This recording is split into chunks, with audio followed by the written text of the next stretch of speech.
Euzu billahi mineşşeytanirracim. Bismillahirrahmanirrahim. Rabbi şrah li sadri ve yessir li emri ve ehlul ukdeden min lisani yefkahu kavli. Selamünaleyküm ve rahmetullahi ve berekatuhu. Uh, let's start inshallah. We will continue with the flashes. This is the 13th flash and we are studying the 12th point, right? Or is this the 13th point? 12th. Okay. 12th point and then the fourth question. We will continue with the fourth question, inshallah. So again, the 13th flash, 12th indication, and within 12th indication, the fourth question. Before we start, any volunteer to remind us where we studied last a few weeks?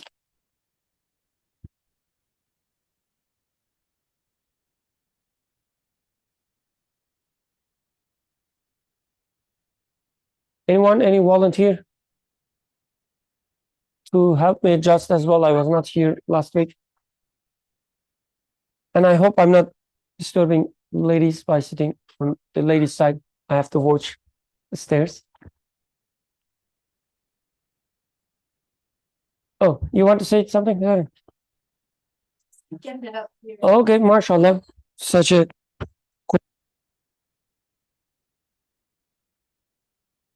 Assalamu alaikum.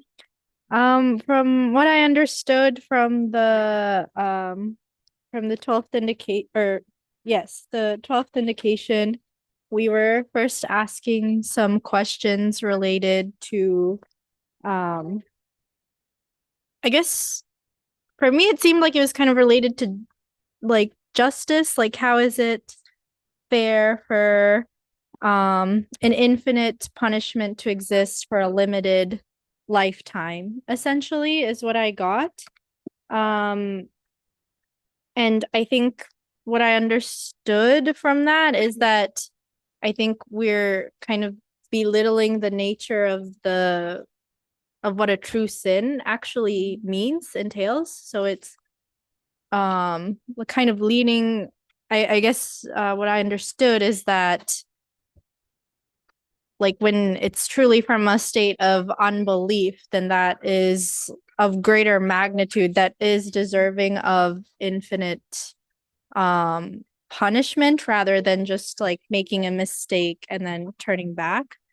And then we asked a couple of other questions that were kind of related to this concept of, it seemed a bit quantitative, like to me, but like why is hell a punishment, but paradise is something that is a favor? So like, why is it that people earn like punishment or hell, but they don't deserve heaven? And instead that is a favor.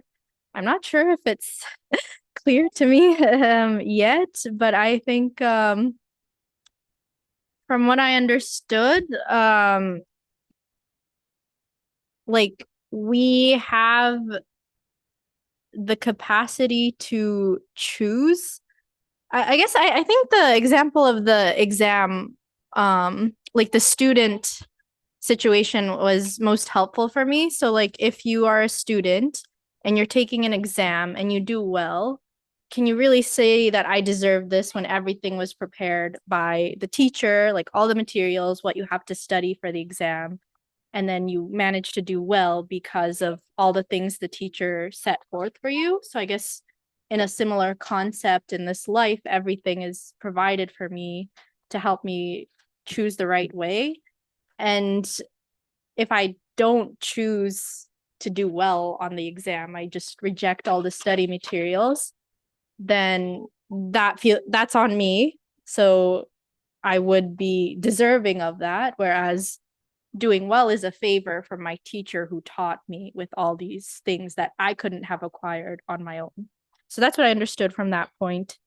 And then there was also a third question about if committing a sin is such a great thing, why is it only counted as one, whereas if I don't deserve these good deeds, why are they counted as 1,000?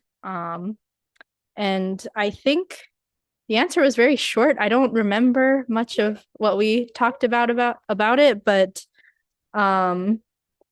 I think Sarah said something from what I recall, but if she wants to share. But I think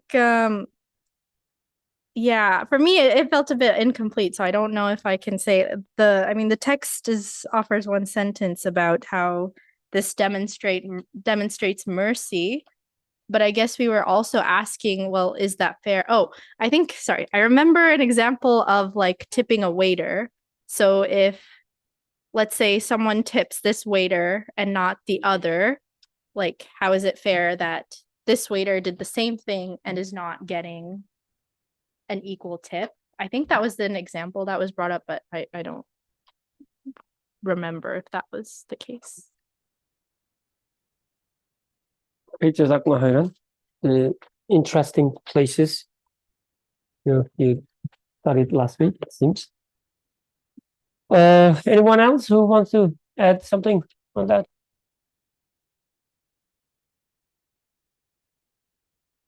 Yep. I think I was also remembering that example where, like, I think the analogy I understood was like, it's a favor that the creator gives us paradise or gives us more good deeds for just one deed is as we tip a waiter. Like, they did what they needed to do, but when we tip a waiter, we're just being kind. And I think that that's a way that Allah demonstrates that, like, his kindness. You did what you needed to do, but I'm gonna give you more for what you did. Okay. So it gets complicated in US culture because the tip is kind of mandatory, expected.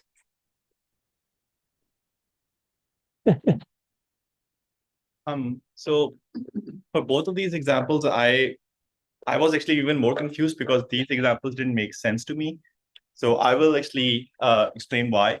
So for me, when we talk about reward, I'm actually thinking about even from the exam perspective, or if I'm a teacher, if a teacher gives me a paper, we were actually talking about if he does it wrong, then it's on him. But if he does it right, we don't expect the teacher to actually give us like praise or whatnot. That's fine. But if I'm doing something right, my reward would be that the teacher would give me the points for that question itself. So that's the reward. I'm not actually expecting more praise on it, but I'm expecting those points. So, and since I'm expecting my teacher to be just, I would actually expect that those points would be given to me. So I'm not sure I understand the favor part, because isn't that the justice here, that if I'm doing something right, I am given those points, not about the favor part. No, I'm not talking about extra points. I'm talking about those points which are related to that question. And even from the tipping point, it's the same thing. If I'm doing some work, I'm expected to get paid for that. Extra tip is something, if I'm doing something extra to it. So that makes sense to me. So that's why I'm not saying I sort of understand where this favor thing, what this means, because I'm expecting what given to me, what's actually part of the justice thing.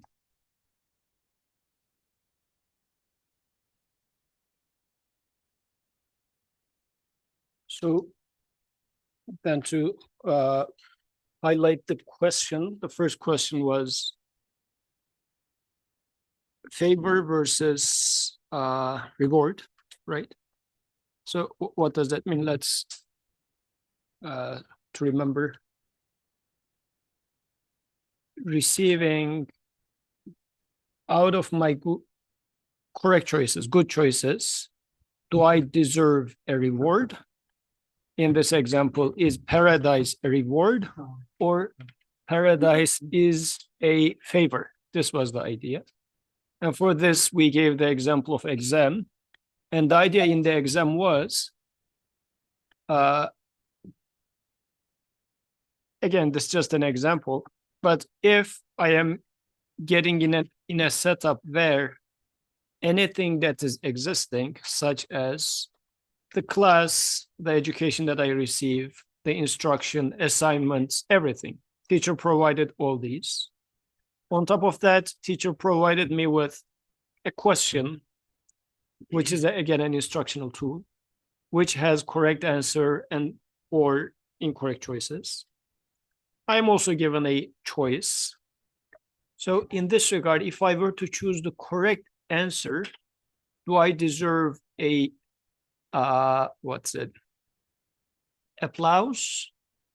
Or do I deserve, if I choose the wrong, do I deserve punishment? So the idea was, since everything was pointing towards the correct answer, I was encouraged, all the investment, if you like, was done by the teacher so that I really choose the correct answer. Then despite all this, still I choose the wrong, it's totally on me. So I truly deserve punishment in this case. But if I were to choose the correct answer, would I be able to say that, look, I found it, like I came up with this idea. Like, is there anything praiseworthy to me?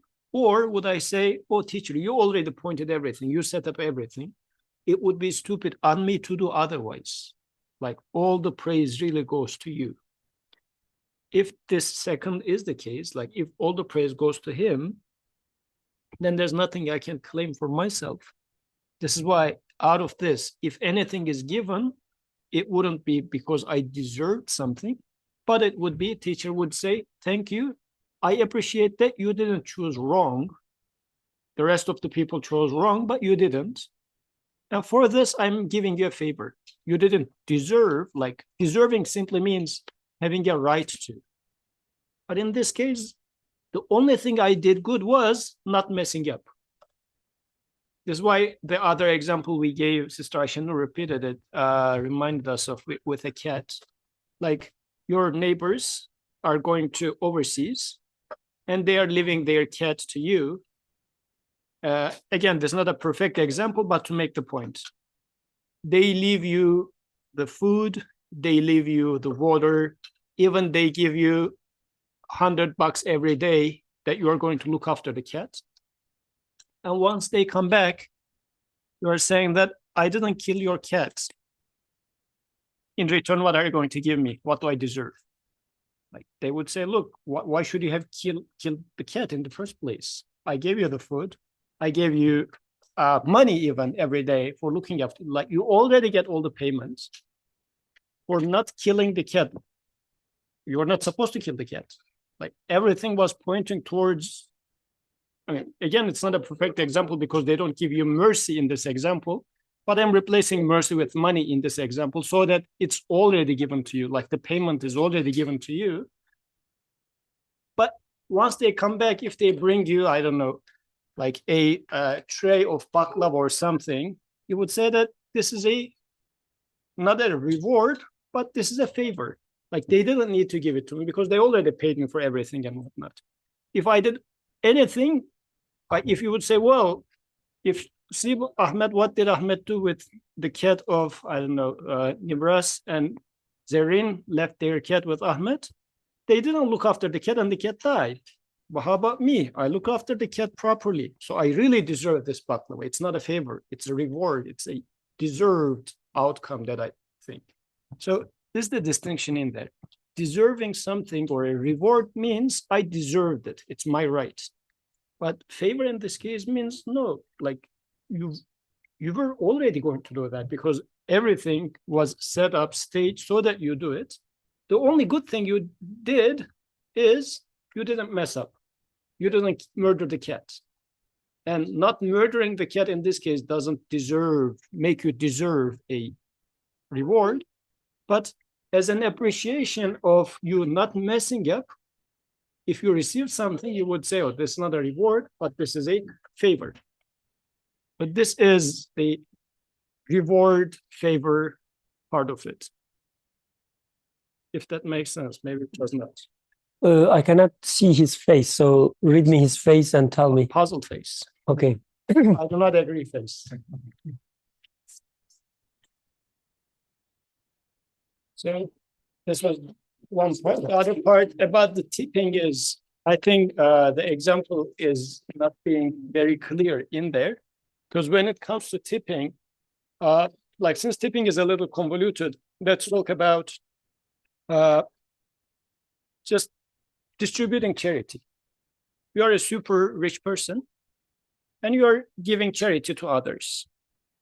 I mean, although this was not related to this topic, that question of justice when it comes to making charity is not related to that, but it's something that brought up, although this is not the main topic here. When it comes to giving charity to people, so would it be unjust for you to give $5 to one people? I am waiting, like let's say you are starting to walk from your home to here, and you have seen 10 poor people in the street. Would it be unjust for you to give $5 to some, $10 to some? They're all needy, and you are giving them. They didn't deserve anything. I mean, they were needy. Like they are zero in this regard. Like they're all zero. You give 5 to some, 10 to some. This is pure favor. You're favoring some with 5, some with 10. So would there be a case to say that, oh, you have been unjust, why didn't you give all of them 5 or all of them 10? So this is the idea of favor. Because what is happening is, if now we look at it from our end, if I am the person, and in this room actually everybody is a poor beggar, some of us are more handsome, some of us are less handsome. So would he say to God, saying that, oh, why did you give more handsomeness to Arsalan and less to me? How dare you? How unjust are you? Like, this is really the question of distribution of favor. Would you say that, for instance? I am sure you have a lot of things I don't have, and I have some things, I am given something that you don't have. Do you feel like some injustice is done to you? Like, this is what is meant by favor. Because what did I deserve in the first place? Or do I feel like I deserve something? Jazakallah khairan, especially for ironically funny examples. Okay, so what people think? No, I can see the faces. Okay. So, oh, you want to go? Okay, go ahead.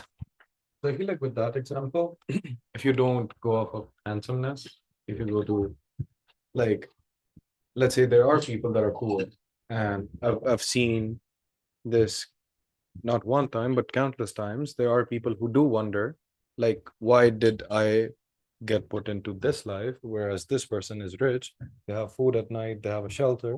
Like, why did I deserve this? And I feel like there is a sense of unjustness that they feel. And I feel like in that situation, it might be very hard to look at the things that you have and that the other person might not. So I think these questions are raised by some people. Okay, so I think examples and questions going towards another topic, right? We can study it maybe after finishing this. Brother Yusuf, he was just telling me maybe after this topic we should study this specific topic. Doesn't matter what it is. Maybe these questions are more about, the idea of qadar and related topics. But going back to the text, like if we take it as only, like if we look at the question, it's posed in a way almost like a scholarly work. Okay? So some people on the street, like trying to live their lives like us, people wouldn't ask such a question. Right? So is the heaven is a reward or a favor? Right? Let's try to maybe make it more close to us. So when we have such questions, And when we try to answer them, especially with examples, they do great, the work, or they have great utility, but it also has the danger of taking us aside from, our real life. So when Brother Yusuf is giving an example about the beggar, Brother Arsalan would say, I'm not a beggar, right? Of course, it's an example, it's an analogy, like you should see the analogy there. Yes, you are not a beggar, you work so hard, you earn your money. You have to think deeper to see what kind of beggar I am, right? So there's always a distance between these examples and what we really are. So it may be difficult to bridge this distance, fill this distance sometimes. But when you look at your life, especially in the moments of honesty, when you are honest to yourself. So if you have kids, think about your kids. If you have just, the husbands, wives, think about your spouses. If you have, just parents, think about your parents. And try to remember these moments, honest moments. I'm sure everybody, like every one of you, have this. Or friends, or something that you truly enjoy in this life, right? Just think about the moments. And I'm sure you have these moments asking the question, what kind of beauty it is? I cannot do anything to deserve it. Right? You having a fun with your kid, for instance. It happens a lot. Right? Your kid smiles you. Just this smile. You look at this smile, everything around it from different perspectives. Like it happens in a few seconds. Like from an aesthetic perspective, from a psychological perspective, physical perspective, mathematical perspective, whatever, the talents you have in your mind. You look at it and you truly say, again, in the moments of honesty, you say, I didn't do anything to deserve even, 1,000, 1,000, how would you say, like a tenth of it. Okay? You know that. Nobody needs to remind you. Nobody needs to tell you that this is a favor, not a reward. You know that it's a favor. You didn't do anything. Forget about, bringing this kid into life. If you are silly enough, you may claim some share there. But this smile, just a smile, looking at you, smiling, you know that such a beauty is in your life and you didn't do anything to deserve it. If somebody comes and say that, Birkan, you know what? The smile of your child is not a reward, but a favor. Do I even have any doubt about it? No way. Same goes, Arsan, with your wife as well, right? When she smiles you, like truly smiles you, once every 2 years,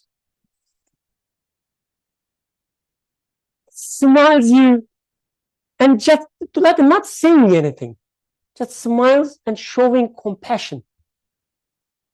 You look at her and you know that you have no doubt that you are not a man to deserve this. Go ahead, please.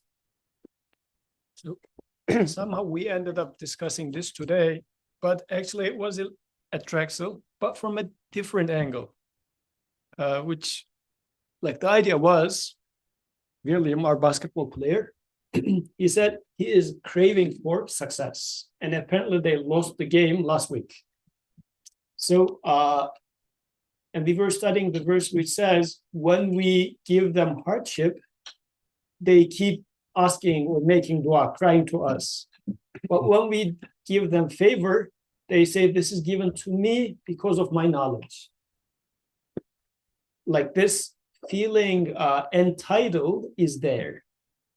If you think about it as you suggested, yes, what did I do to deserve this? We could and should arrive there. But generally the idea is, if I do not receive it, I say, why it is not here? Actually, one of the brothers said, I was asking, when something bad happens, what do you do?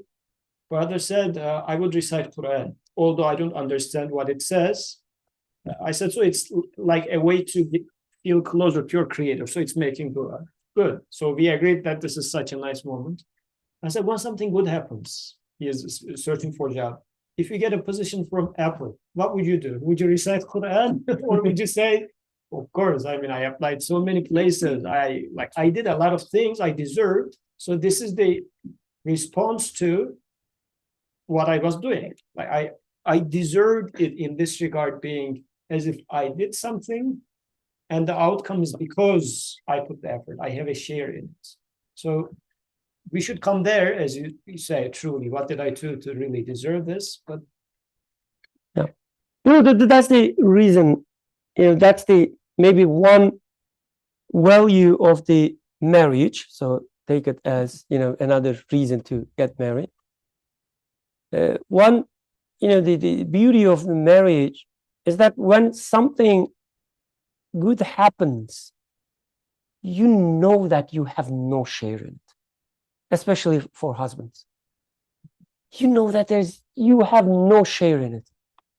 No way. If you try to do something, if you try to act, you usually mess it up, right? So when you get something, you know that it's not your doing. With kids, it's even further, convoluted in that way. You know that truly, I didn't do anything to deserve this. And you know that this is so valuable. Right? So things becomes clearer then when you think about the moments that you value a lot, you enjoy a lot, without measure. I'm sure everybody has such moments, right? I had such moments before I got married. Think about them and ask the question to yourself, like, did you do anything to deserve it? And the answer is so clear that no. You can be honest with yourself in such moments. And on the contrary, when you do something, when the text is about hell or punishment, etc., please do not take it as rulings of religion. Meaning, when author talks about the hellfire, don't take it as, oh, he's talking about what will happen if I do not fast, if I don't, pray 5 times in a day. I mean, that's true, but it's harder to understand. So keep it aside for a moment, right? But instead think about things that you do that you know that harming yourself. Again, truly you don't. I'm not talking about being unsuccessful or not, marrying the right girl or boy or whatever. Just lying to yourself. What you are and what you claim to be. And the distance between the two. As it gets bigger and bigger and bigger. As you start lying yourself, what happens? Your life becomes more and more and more miserable. In such moments, when you face yourself, do you have any doubt that what you did was wrong? What you chose was wrong? You knew that it was wrong, but you did it regardless. Think about such moments. And such moments, again, within honesty, such moments you will clearly say that they hurt my entire life. It's not a momentary pain. It hurts my entire life. If I continue this way, it will continue hurting me till the eternity. Right? Whatever eternity in your mind. If it is until the grave, it is until the grave. But it will hurt you continuously. Right? Do we have any doubt in that? No. So just compare the two. That's what author says. When you look at your life, you will see that the fire is not momentarily. It's not local. It will keep burning you, and everywhere, every time. And you will carry the responsibility with you, and you will not scream as injustice. I didn't do anything to deserve it. You will say, yes, I deserve it. You will say it. That's your reality. On the other hand, when you face with the favor, you know that it is pure favor. So the author is talking about the human nature, honest human nature, and trying to understand how it relates to, the evil and so on and so forth. And he says, when you are honest, you will know that. And you choose evil. We discussed what evil is, and so I'm not repeating. As you choose evil, it will hurt you and every favor, every beautiful thing in your life is just favor. Now take it to the idea of heaven, whatever it is in your mind. I cannot claim even anything in this, just flesh and bone. How am I going to claim any ownership or authorship if I'm again honest to myself? To the idea of heaven that I have in my mind, I will know that it's pure favor. In my entire life, just yesterday, I was thinking, like honestly, I was asking to myself, look at all these 20 plus years. What did you do? Wasted. Your entire life up until this moment, very moment, wasted. That's who you are, what you are. But I was thinking, do I think it will be different, any different, when I'm that close to the grave? I don't think so.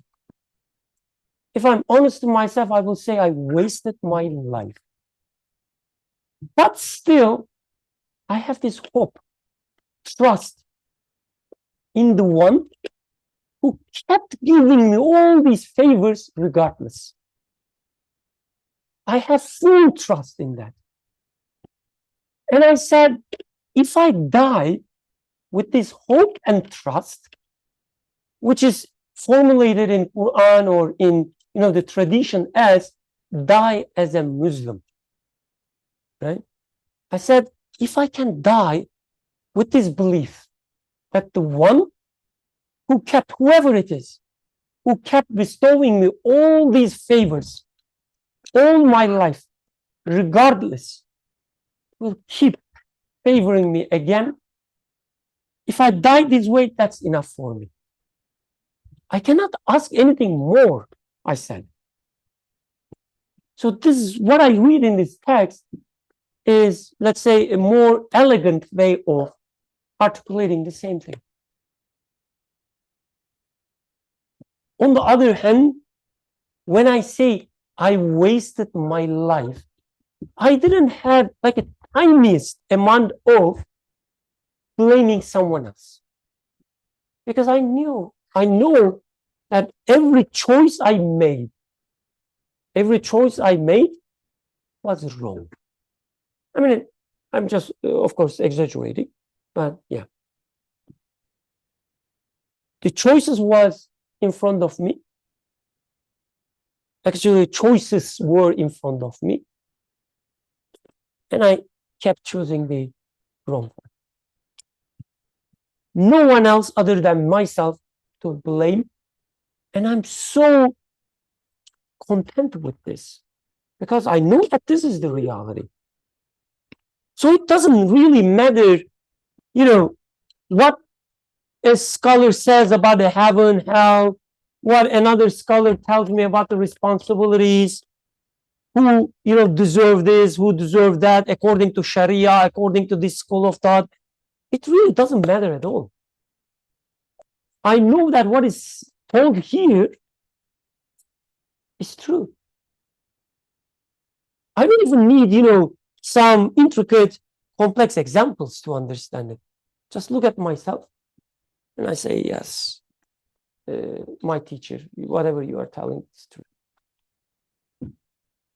So it gets easier when you just turn to yourself, look at your life, look at your selected moments, and judge yourself.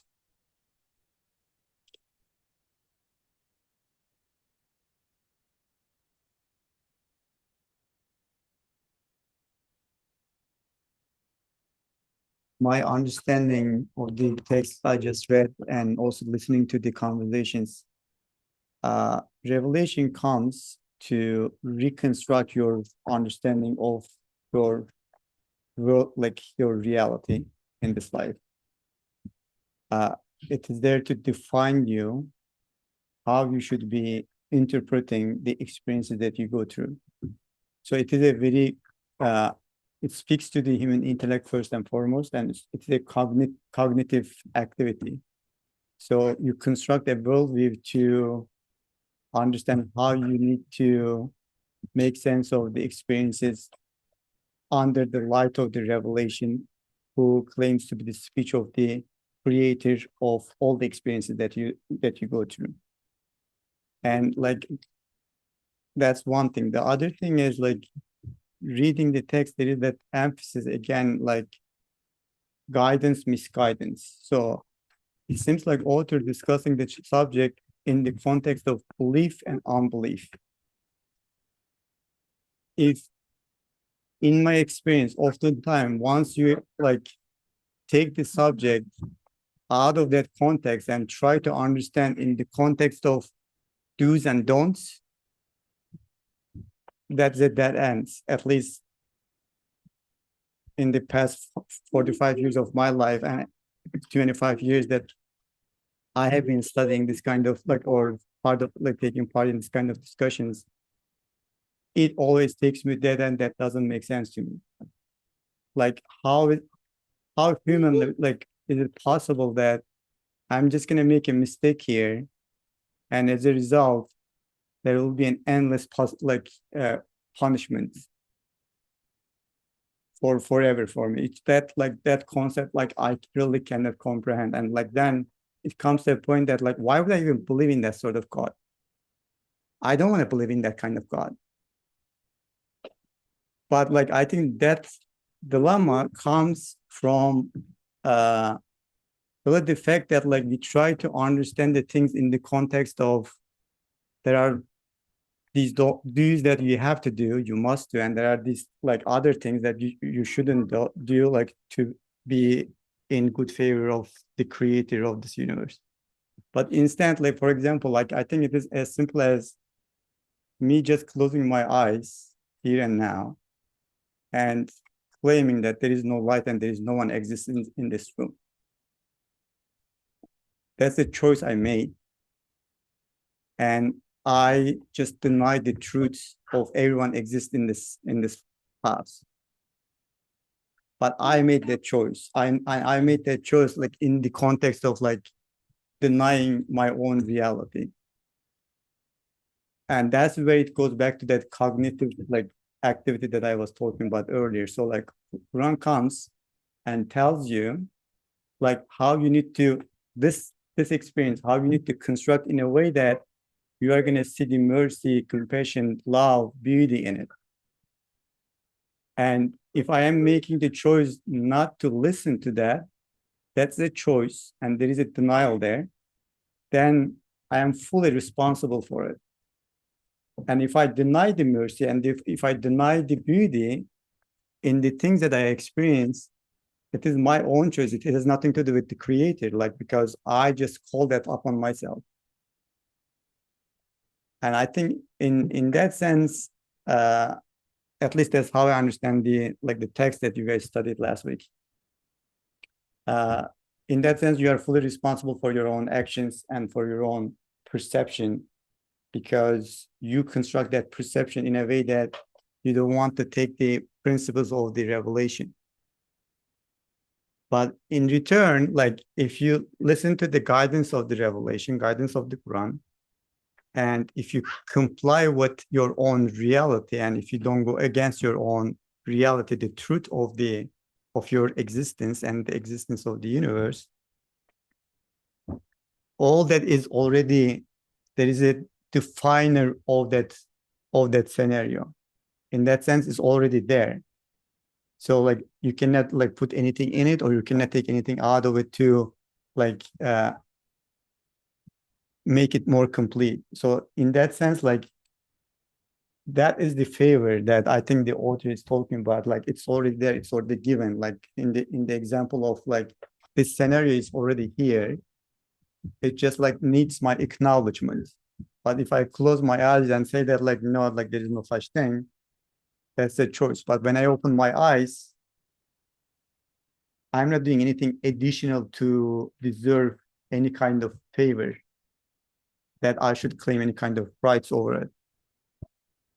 That's how I understand it. Jazakallah khairan. Arsalan, what do you think? Or anybody else? Like, I don't know. I don't think you're good, but like any other comments? Because I'm not sure if we are clear, but if there's any question or comments, let's take it.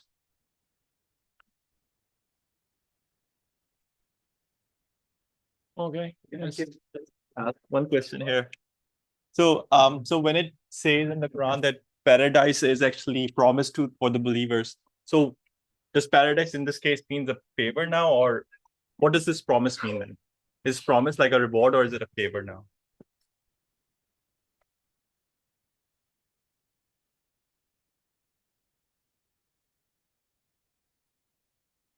There was a question. The question was, when Quran mentions that paradise is promised for believers, is this a reward or is this a favor? I guess the same thing can be also said, hell is promised for the disbeliever as well. So I guess the answer is still similar. So first of all, how do I read such a verse? Since it is, I'm going to read it in a way that it's going to be a description of what I am up to. I should be rather reading it as my creator saying that if, just check for yourself, if you live a life in which you are convinced that there must exist a maker of this universe, and then live according to that conviction, you will find yourself, I guarantee you, I promise you, if you live your life as such, you're going to find yourself in a paradise-like state. If you don't believe, check for yourself. And if you test it, you see that it's coming out. Pretty much like similar to, I don't know if this is a good example, but we can say that your creator is promising you muscles if you go to gym. Check for it, you go gym, and then you receive muscles. Like now, if I take it to your question, is this a reward or is this a favor? Right? Per our conversation, favor versus reward means in this regard, did you deserve anything? Do you have a right? If it is a right, it would be like reward because I give something and I earned it. But if I didn't deserve anything, then yet I receive it, it would have been a favor. So still in this regard, I mean, gym example is not the best, but did I, like, again, we need to put it into some Iman perspective in this case.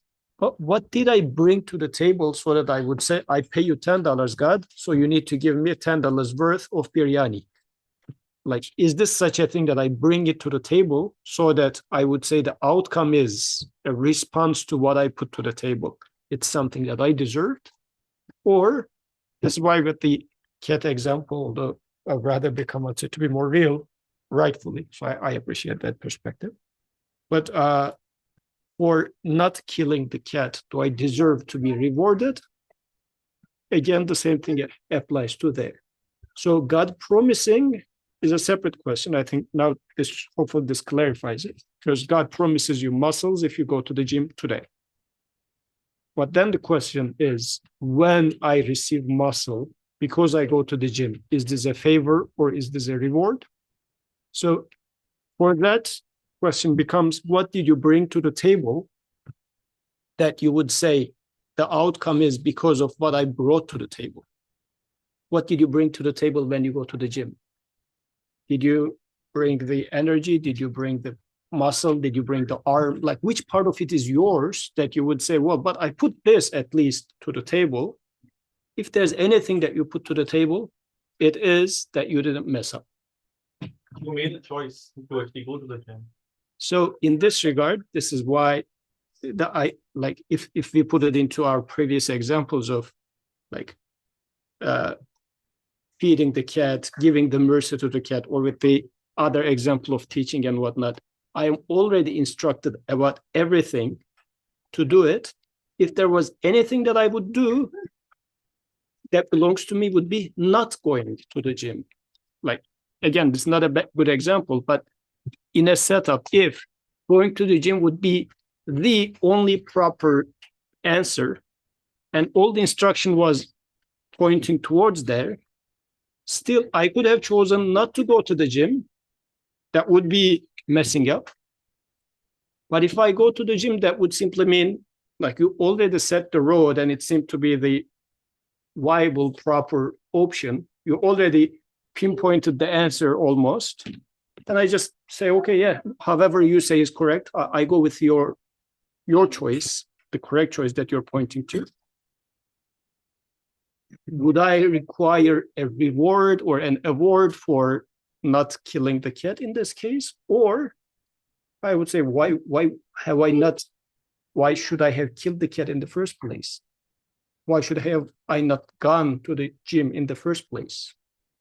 Because everything was pointing towards there. But if I were to choose not to go to the gym in this poor example, then responsibility would be for me.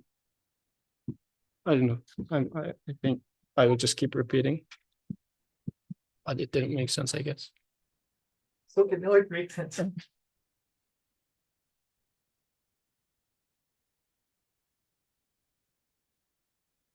Okay, should we continue with the fourth question or do we have anything else to discuss?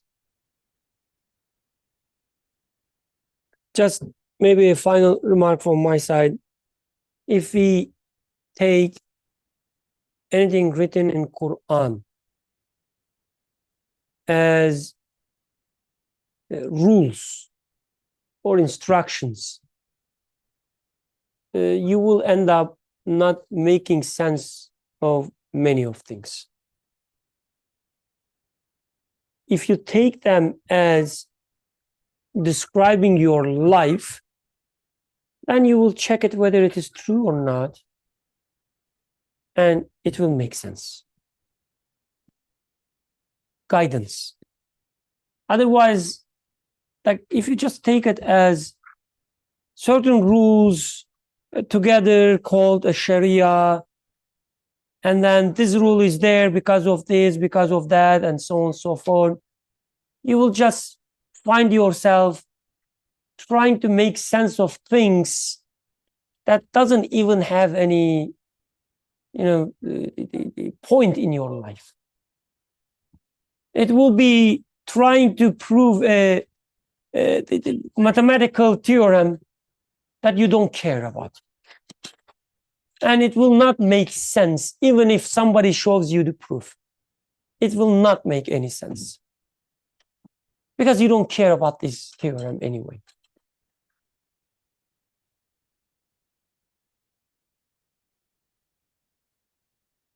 Fourth question, who will read?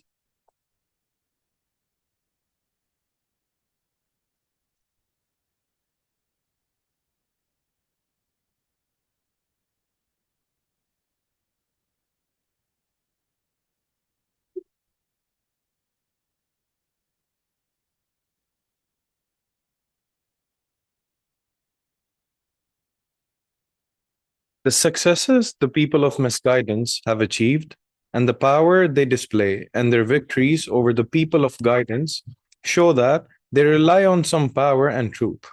This means either that the people of guidance possess some weakness or that the misguided possess some truth. The answer: God forbid, neither do they possess any truth, nor do the people of truth have any weakness. But regrettably, some of the ordinary people who are short sighted and unreasoning become doubtful and hesitant, and harm comes to their belief. For they say, if the people of truth had possessed complete truth and reality, they should not have suffered defeat and abasement to this degree. For the truth is powerful. According to the fundamental principle, truth is exalted and shall not be overcome. Power lies in truth.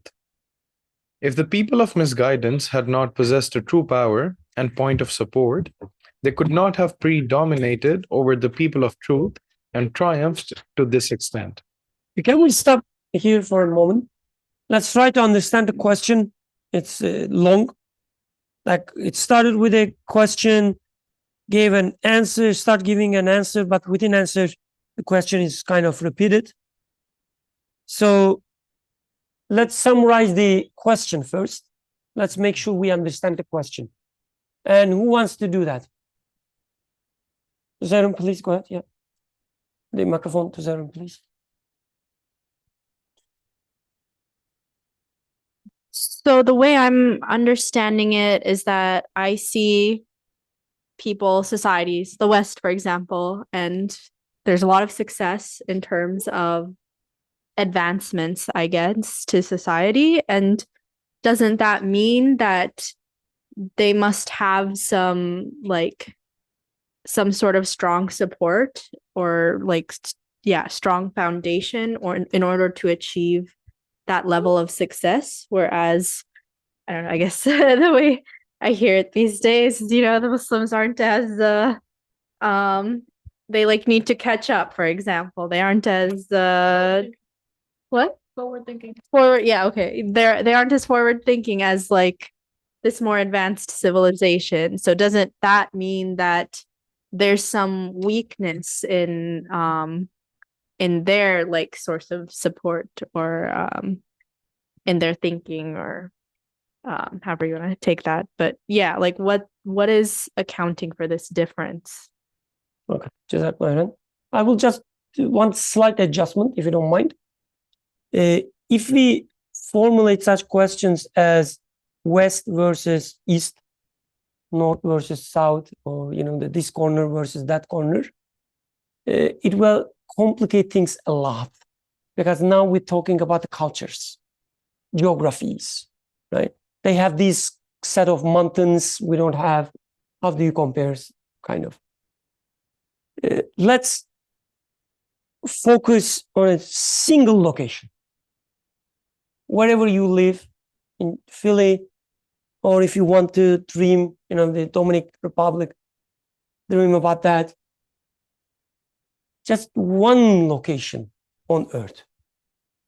And think about the people who openly say, we don't believe in such, the stupid things. I apologize for the language, but they do say. We don't believe in such stuff. Versus people who believe and even live it practically, right? Cover their hand, pray, or abstain from, let's say, food certain times, just within a single location. within a single moment. Think about these two types of people. Or even better, think about yourself, just one person.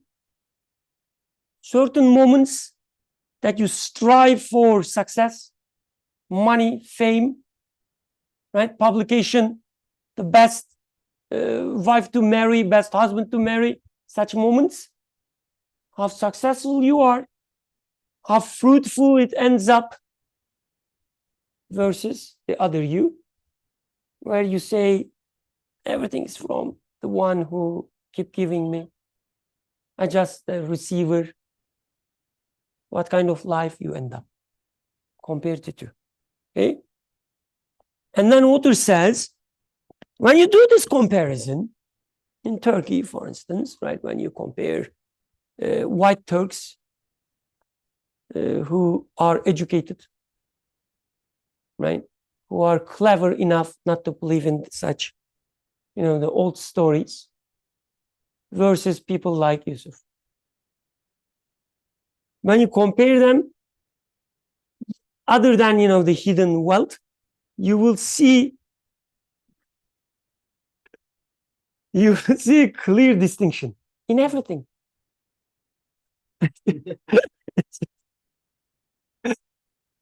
So you will see this distinction, right? Other day I was talking, other day means a few months ago, I was talking a friend from India. We're just getting, know each other. I'm giving a ride, a colleague just started with us. And I asked about his life back in India, etc. Well, what part of the India you are from? And he said, I'm from that part. I don't remember what was it. I apologize. He said, like, I'm from the southern part, just making up, where educated people live, not from the northern part where, the dogmatic, the religious people live. Right? So, sorry? Yeah. So that was the distinction in his mind. And it clicked with me as well. Like, I understood what he meant. And I understood why he said so. I didn't comment, right? I was driving. So anyway, so that's the question. Now we try to understand the answer, inshallah. We can continue.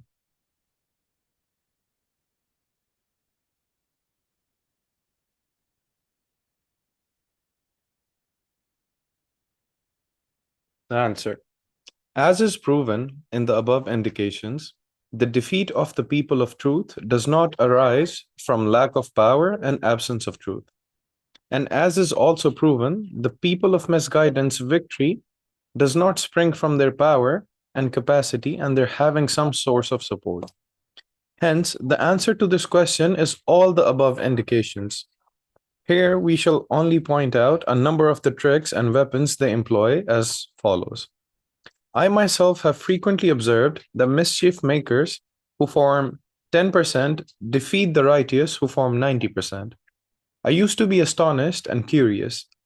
Investigating, I understood certainly that their victory results not from power, but from corruption, baseness, destruction, taking advantage of differences among the people of truth, sowing conflict among them, from playing on their weak traits of character and grafting them with such traits, and exciting the emotions of the soul and personal hatred, and through working the evil capacities in human nature, which are like mines of corruption, and through hypocritically flattering the soul's tyranny in the name of fame and glory, and through everyone fearing their unfeeling destruction.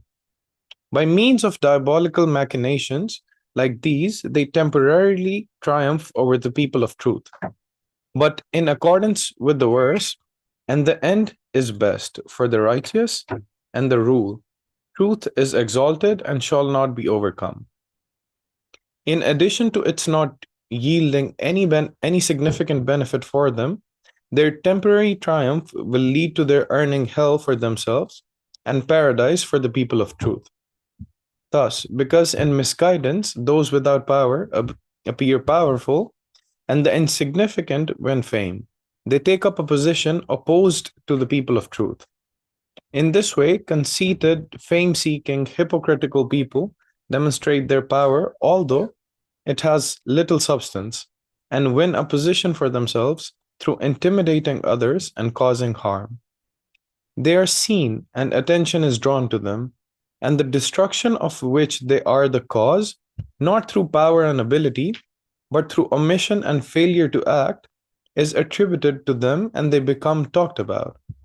Just like the person obsessed with fame, who defiled a place of worship so that everyone would talk about him, even if it meant being execrated, so long as he was talked about, his worship of fame made it appear desirable to him. The case became proverbial. O wretched man, created for the eternal realm and enamored of this transient world, study closely the meaning of the verse, and neither heaven nor earth shed a tear over them, and heed it. Look, what does it say? With its explicit meaning, it says, when the people of misguidance die, the heavens and earth, which are connected with man, do not weep over them. That is, they are pleased at their deaths. While with its implied meaning, it says, the heavens and earth weep over the bodies of the people of guidance when they die. They do not want them to depart. For all the universe is connected with the people of belief, and its beings are happy with them. For by virtue of their belief, they know the creator of the universe. So appreciate the universe's value and respect and love it. They do not nurture implicit enmity and contempt for it like the people of misguidance. O man, think, you are bound to die. If you follow your soul and Satan, your neighbors and even your relations will be happy at being delivered from you. But if saying, I seek refuge with God from Satan the accursed, you follow the Quran and the merciful one, beloved, peace be upon him, then in accordance with your degree, the heavens and earth and all beings will be sorry at your parting and in effect weep, mourning in elevated fashion and giving you a splendid send-off.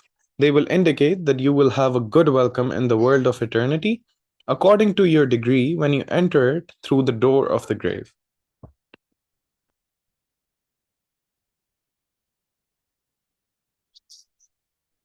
That pleasure. Thank you. Okay, who wants to start with the first impression? Yeah, Natalia, please.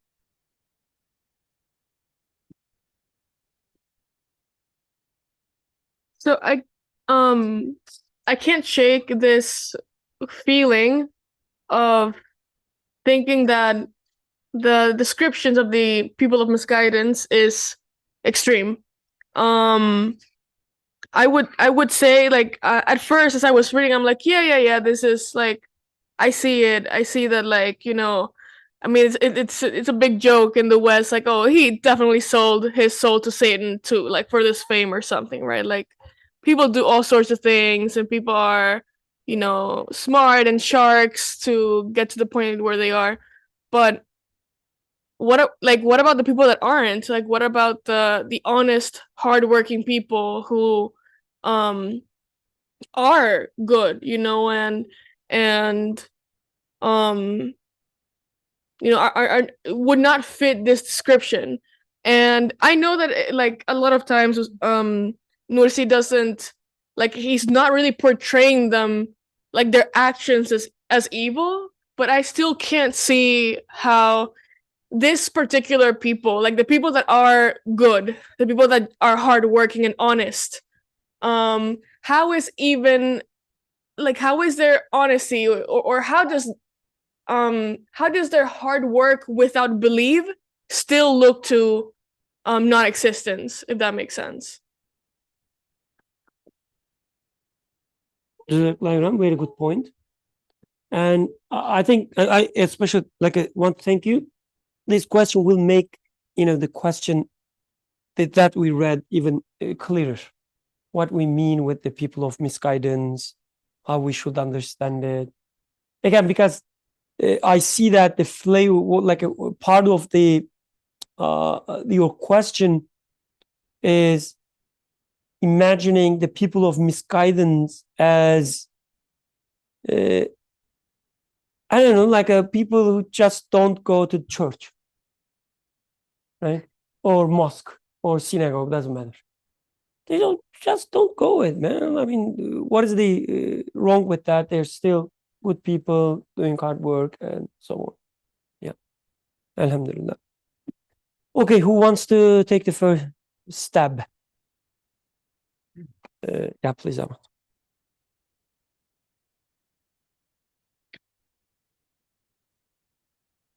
So the way I understood the criticism that I guess the author is making, where he talks about like the corruption, destruction, baseness, I was seeing it more as like what these people have defined success as. And I feel like the example with fame is a very good example.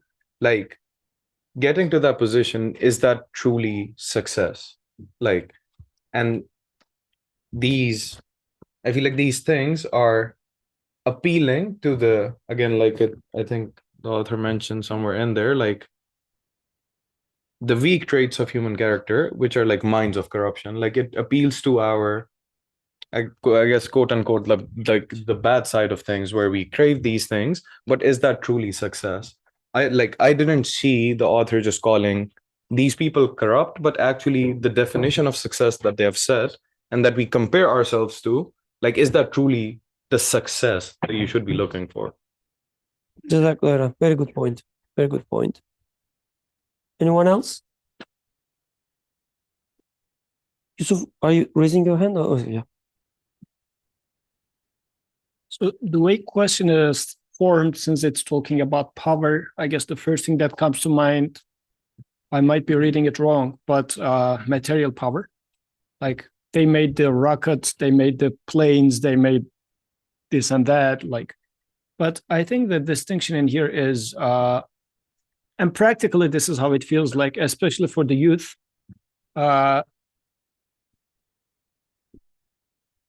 Those who are strong, those who made atomic bombs and whatnot, has nothing to do with belief, but just the contrary. I think there's a truth to this understanding as well, although this is not the main point of the discussion really. But the people of misguidance is doing what? People of misguidance simply means those that deny existence of God. So this is taking an active stance. But nowadays, what is being used, either it is science or philosophy that is being used to promote this idea.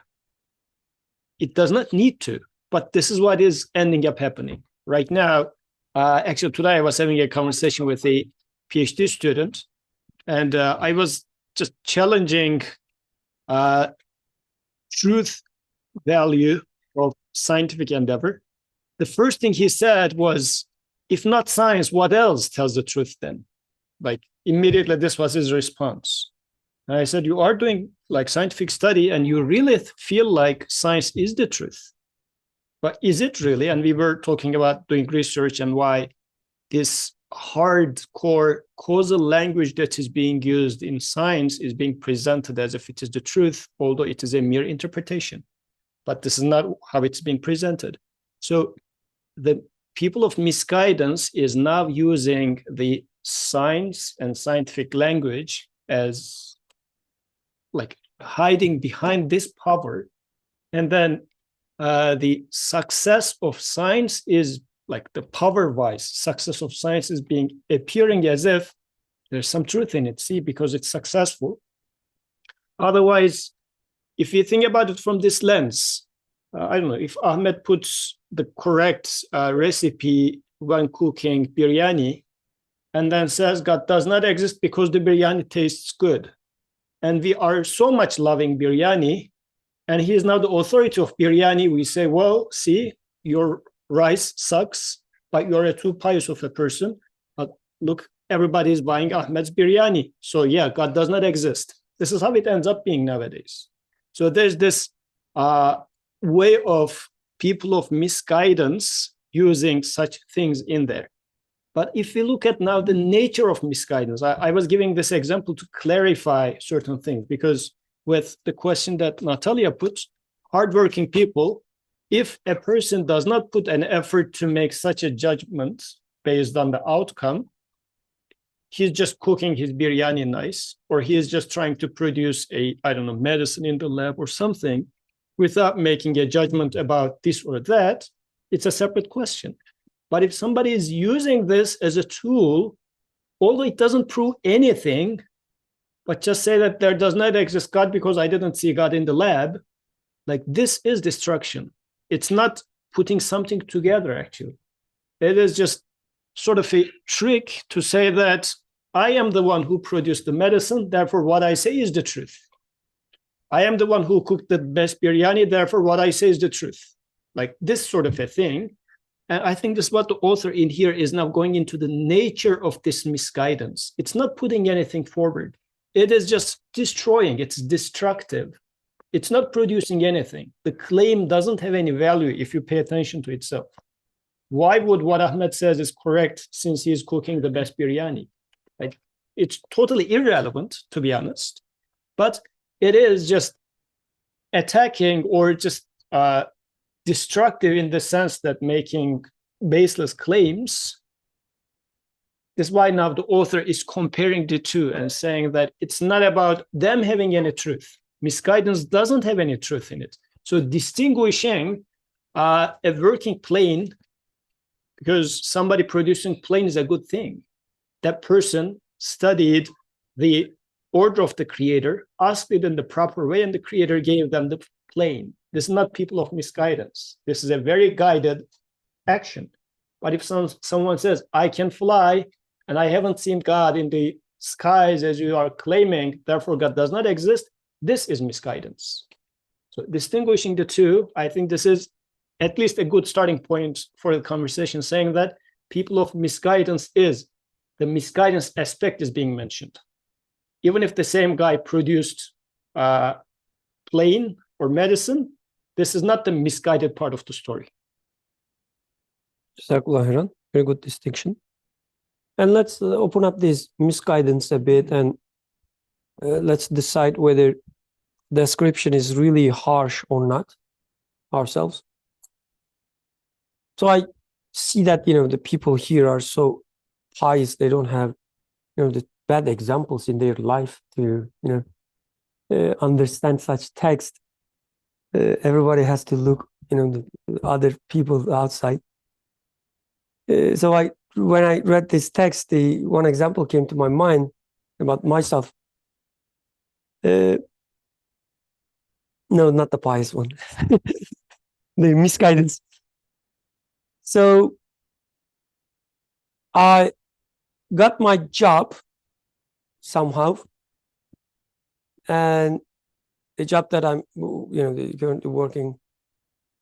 And when I got the job, I knew like 100%, there was no doubt in my mind.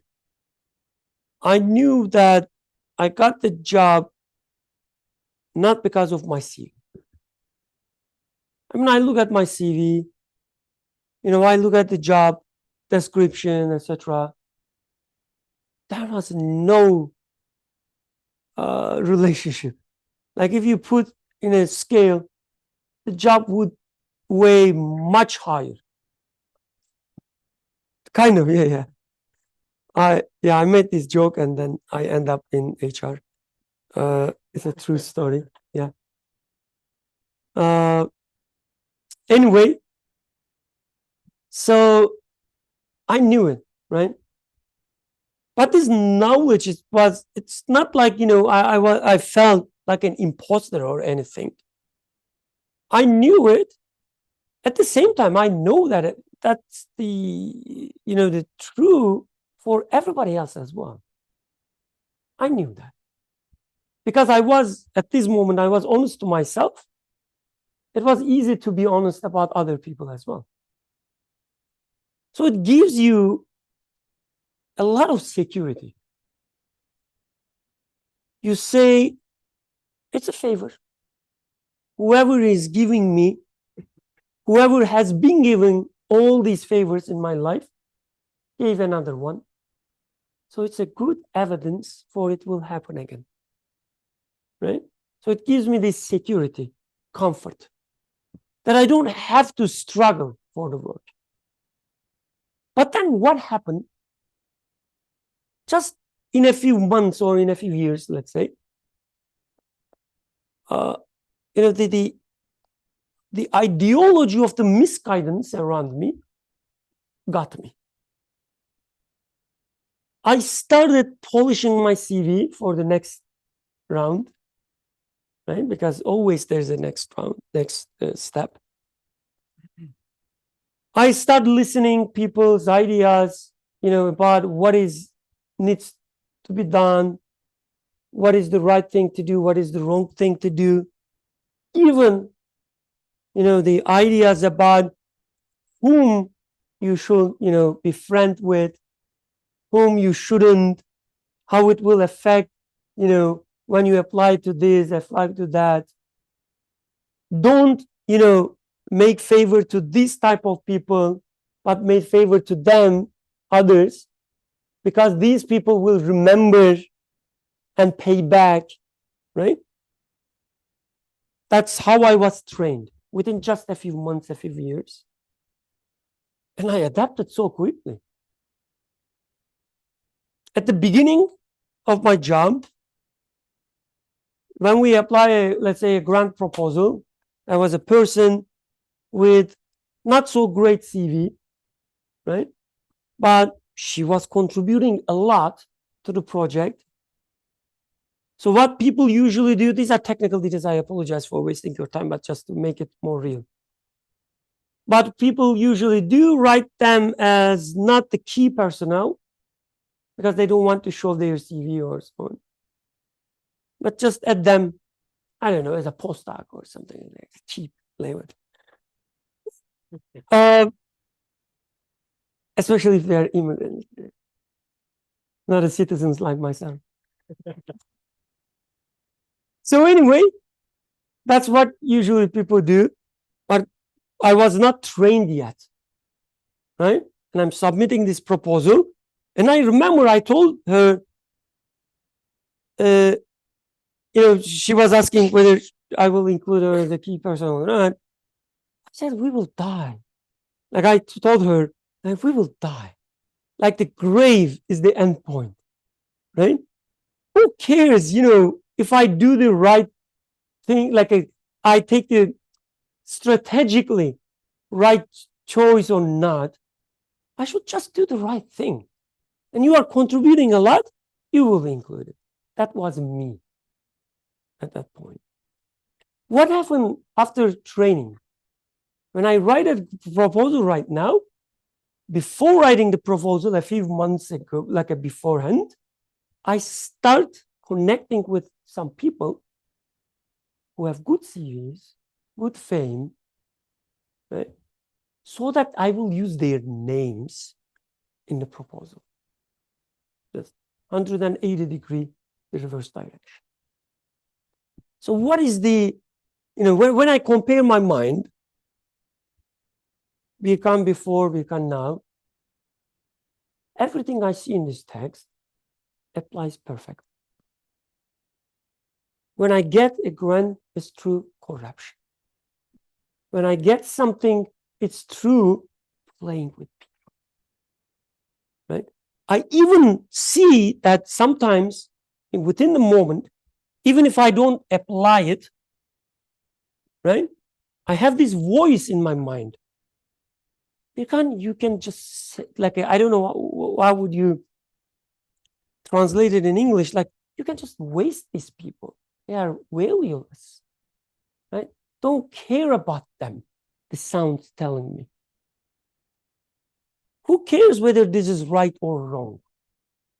They will not contribute to your success. The sound is there. So that's the corruption. That's the transgression, right? That's playing with, what was the words? I don't remember, but it's just exploiting the weaknesses and so on, the author is saying, right? Everything is there. Everything. From outside, what do you see though? You see a hardworking, honest in the sense that doing great job. I think I'm doing fine job in my workplace. People respect me and so on. But what is inside? I leave this hell as described here through my corruption, my transgression, and so on. So author is just telling us, don't be fooled with what you see there. Look inside. Don't you fool with what they get or what you get. Look how they get, how you get it. And then again, if you are honest, if you put a mirror in front of yourself, you will say that, yeah, this is not an exaggeration. I really don't care whether they give the charity or not. They smile me. I smile too, right? I smile and then make plans, right? Oh yeah, I should smile to her, not to them, because she will pay back, but he will not. I can raise my voice, but not to her. That's how mind works. And this is nothing but corruption.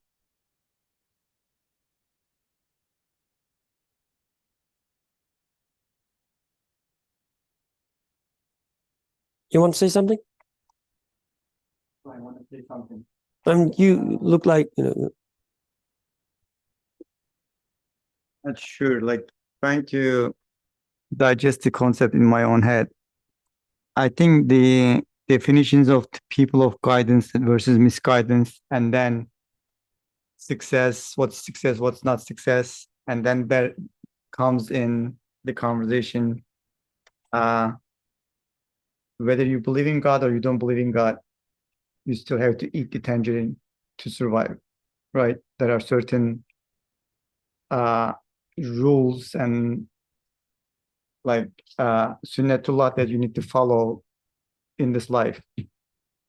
So like, what are the distinctions and the clarifications in between those terms?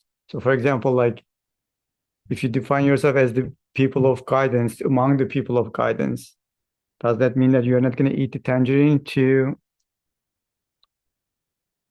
sustain your life? Or like in the context of like working, not working, if that's how we define the success, does that mean that like you're not going to get up in the morning and go to work? If we define the success as whatever the secular Western idea of success is, if we define in those terms, like, and let's say that like we are not one of those people, what does that mean, like in practical terms? Or if that's not the definition of success in this context, then like what is the author discussing here? What is it saying that? Like, how do we define the success in that sense? And how would that be different, like for the people of guidance versus the people of misguidance?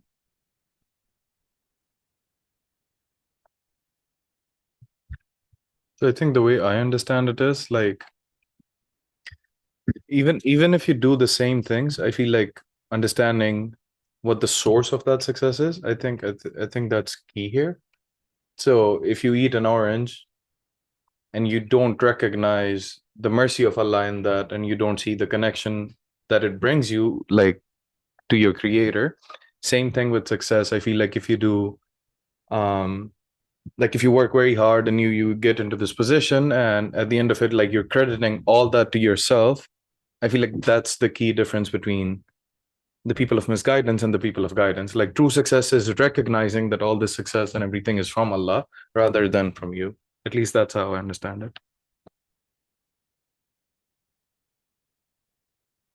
and why this is true success, at least like to me, the core is when you fool yourself that you deserve what you get, you actually telling yourself that you have to work so hard to get it every time. You're telling yourself that you have to be depressed your entire life. What will happen if I lose my job? What will happen if, you know, the government of the US will change and make some executive orders that will change this or that, etc. You will be constantly under attack in your mind, right? But the alternative is whoever put this giant fireball out there just because, like, it's so that I can get warmed, right? The sun can't do anything. And I'm leaving myself to his hands.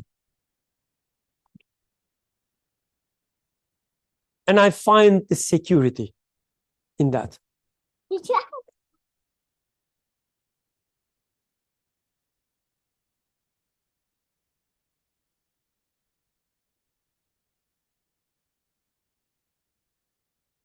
I think we have maybe 3 more minutes. And then we can, yeah, finish with Yusuf's beautiful remarks and then Sarah's even more beautiful remarks. You have something?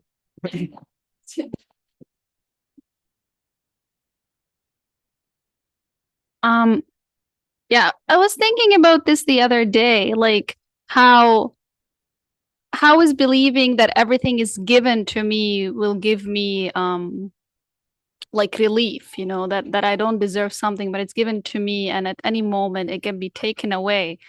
I feel this makes things even more scary. Like imagine someone, I don't know, they have a talent, you know, like some sort of talent, some sort of skill, like they are born, like if you will speak from a secular point of view, they are born with this, right? Or they inherited this, like genetically, it's there. And then if you don't believe, like if you just think about it like from the science, from secular perspective, you have this and it will stay with you. Like, I don't know, you were born with like silky soft hair and blue eyes. Like you will always have blue eyes and silky soft hair. If you're You telling this while looking at me? Hey, does it stay with you? it's gonna stay. Like there's a very high probability that you can see, right? And there's a very high probability that you will always be able to see. Like what's the percentage of people that lose their sight? But if okay, good. So you know that after 60 or 70 years you will lose your sight. If we like looking at the statistics and how life goes and whatever.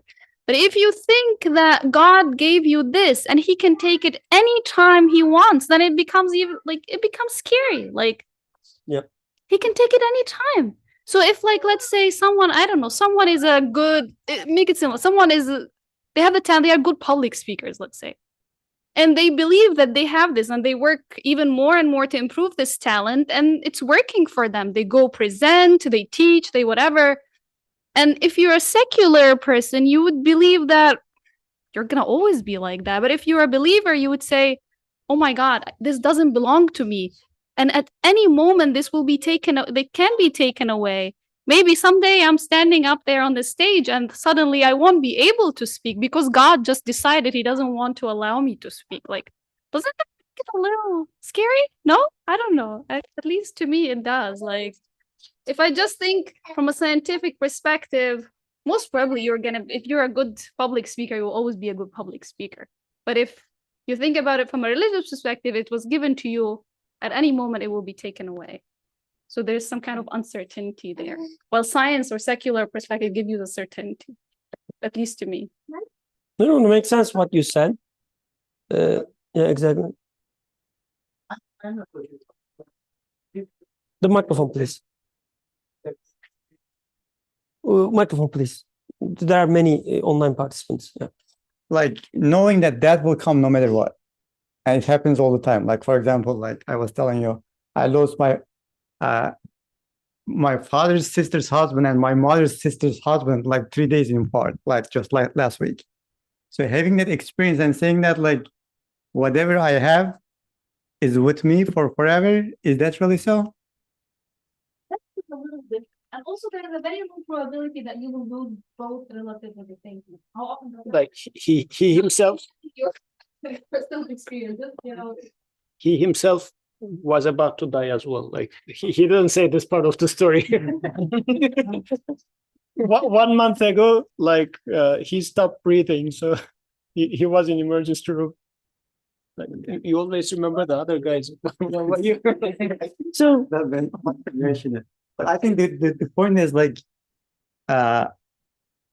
in the secular perspective, everything is intrinsically there, but like what is sustaining it? But in the like let's say religious perspective, or like or from the revelations like point of view, whoever has given to you the qualities that you have is the absolute source of those qualities. They will be there even after you die. From that perspective, that's why like there is no losing of any of the skills or the talents or the qualities that you can think of. So that's why like I think like things kind of reversed in the understanding. That's why like having the understanding that like there is an eternal source of this existence that will continue to sustain my own existence in whatever the forms that you can think of, and believing in that and also complying with that understanding and living with that understanding. I think that brings a lot of comfort, because then there is an object in a sense that you can place your trust in. In the secular understanding, you are the object of your own, like, where are you going to place that trust? In yourself, but yet you cannot control it.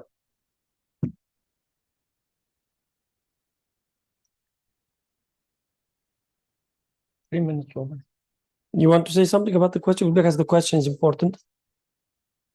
I think in this regard, what does Iman bring needs to be the question, because Iman, as we have been discussing, was bringing this conviction and security by definition. If it's not bringing security, then probably we are already losing it there. What sort of security that then we are talking about? Like, take this child. If the child, and we are pretty much children in this existence, like as weak as a child, this child is feeling secure in this room because she is sure that her father is in the room and father provides a security for him. This is why she is so secure. Actually, if she were to realize that the father disappeared, she would start screaming right at that moment. So, but we are now imagining a case where a child is orphaned and then says, the only thing is me, whatever I have, yet knowing that all the environment is like foreign or even enemy to herself, but she's saying, well, whatever it takes, I will fight for it. Which one is more secure? Now, actually, we are comparing these two. If the child is convinced about a merciful, caring father, the child is definitely way more secure. So for the believer's perspective, because we are not talking about, I hope we are not talking about a psychopathic godlike figure which can take or give at any moment. When we say belief in God or Iman in God, that means the merciful one who gives all the merciful things to me and to everything else, all knowledgeable, all knowing, such a one. So if that one takes something away from my hand, I would say, sure, then this was the proper thing. Or if gives more, I would say, sure. Like, again, all these are based on my convictions. This is what Iman should entail. So in this regard, a believer shouldn't really mean somebody who says, there better be a God type of a person. This is not what Iman is. Yes, I mean, if this is the case, a secular one might feel like having a tougher skin. Agreed. But if you are talking about that level of conviction, then Iman would bring in the trust and the trust would bring in that security. This is the description of Iman. Otherwise, the other one is the wishy-washy word belief or faith as it's used in English. So we need to distinguish. Very good point. So let's highlight the conviction part though. It's not a wishful thinking. So when you say, when we believe God gives and God can take, I guess the starting point is wrong anyway. Why? Because we start with like a word God. What is God? Like if you mean God, there's someone who gives and takes. Yeah, it's so scary because I don't know what I'm even talking about. So if you start instead, whoever has been giving me all these things so far, whoever sustaining these and that and so on, and then have conviction about that. With only that comes the conviction and security. Whoever put, in my example, whoever put sun there, and I'm convinced the sun cannot be there by itself, and somebody put it there to me, when I'm convinced about that, whoever puts sun there for my enjoyment, now I'm talking about this thing, whatever it is. When I trust in this thing, it comes with security. But if you think about a God, right, imaginary God, which doesn't mean anything, like I'm a believer, so I'm supposed to believe in God, whatever it is. When you start from there, yes, this God can do anything. But in my perspective, all my life, every second, tells me whoever is keep giving me is the most merciful, most knowledgeable, most powerful one. And I don't see any of these qualities in me. When I say he gives me, I have the security. I say about my future, I cannot see my future, can I? No. Even if I see, like imagine there's a mirror and you see your future and this will happen, that will happen, part of it at least. Can you change it? Do you have any power? No. But when I say whoever in giving rise to me, my child, my friends, everything I interact with, he definitely knows about what comes next, because the way things being created in front of me witness that whoever creates knows the next step, because there is an order always. He knows the next step, and whoever creates, he can control the next step. That when I have this conviction, now I feel secure. Because the one I trust, unlike myself, see the future. I mean, from my perspective, seeing future doesn't mean anything, but from my perspective, sees the future, controls the future. And whatever he does with mercy. Who else I can feel security? From a naturalistic perspective, everything depends on, you have whatever you have until a tiny atom moves right instead of left. That's enough to get rid of everything in your life. Your foot slips while you go down the stairs, just a tiny slip, and you are gone. That much control you have. You were just preparing for something big in your life with the previous step. But the next step, your socks and whatever the material the ground is made, or the stairs are made, they decided not to hold the friction anymore. Just for a second, 1/10 of a second. And your entire next big thing is gone. That's how it is explained. So every moment I found myself in worshiping, not of course the consciously, but internally, worshiping material of my sock, the material of the ground, the friction. I keep praying that the friction will be there with every step I take. That's the naturalistic worldview. How secure you can feel. Just one atom is enough to destroy your life. Just to add something very quick, like conviction, you underlined that. I just want to add something very quick to it. In the Quranic perspective, conviction should be based on reasoning, critical thinking, investigation, and proof. That's how you arrive to that conviction. Otherwise, like I think that's where the like maybe Western thinking, maybe modern thinking, I'm not so sure about that, but like when you talk about the definition of belief, for example, a couple of months ago, I was talking to someone from work and we were talking about belief. And he said, like, belief is something just you have it, like you cannot prove or disprove it. But science is something experiential, empirical that you can prove. Like, for example, his understanding of, like, his definition of belief is completely different than my definition of belief, because my understanding of belief is, or conviction is, needs to be based on proof, reasoning, critical thinking, investigative approach. I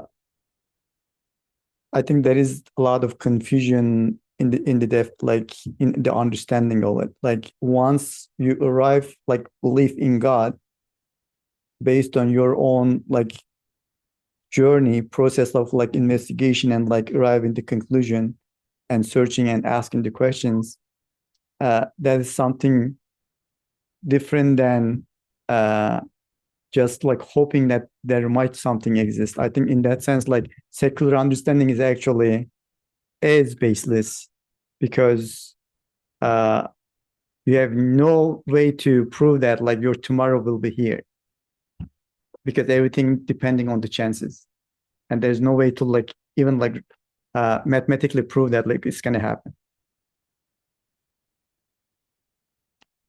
Okay, let's One conclude within a minute, my beautiful inshallah. comments. Yes. So, but Jazakallah khairan for Sister Sarah with bringing up these questions every week on behalf of her atheist friend. So,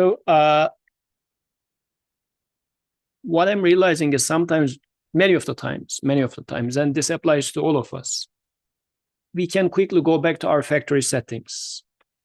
Because Sister Sarah has been attending the discussions and have heard about all these descriptions of conviction, iman, and faith, and she is convinced about it, I am sure, as well. Like, this is not the first time she heard about this, maybe the 15th time, maybe more, right? But what's happening is the same thing applies for how we read Quran as well. Like Brother Birkan was saying that Quran should be read as it's describing my reality of what hell is, what paradise is, and whatnot, rather than a rule book which says if you do this and this and that, we are going to make a barbecue of you in the afterlife. But we automatically, since we get used to reading it as such, when a verse comes up, we automatically switch to this default state and start reading it as a rule book, or iman, we read it as if it is faith, and you just like wishy-washy feeling of faith and whatnot. So I think we need to put this active radar or alarm somehow. When I hear this, okay, I automatically switch there, but just pause for a second. Then what was iman versus what was faith? Like, why am I, because, and we can catch ourselves, because that was a disturbing moment, right? It looks like my atheist friend is in a more secure state, despite me wasting my time on all Fridays so far in those discussions, yet supposedly we were thinking that we would have been more secure. Like, it's a disturbing moment. So I should catch myself at those moments and say, what am I doing wrong? Oh, I'm reusing my ancient concept of iman as a wishy-washy word faith, rather than this arrived experiential conclusion. Because if I use the other description, then there's no problem. So I guess we need to catch ourselves. And this is an active duty because this is a huge unlearning of what has been going on for several years. جزاك الله خيرا. سبحانك لا علم لنا إلا ما علمتنا إنك أنت العليم الحكيم وآخر دعوانا أن الحمد لله رب العالمين. الفاتحة.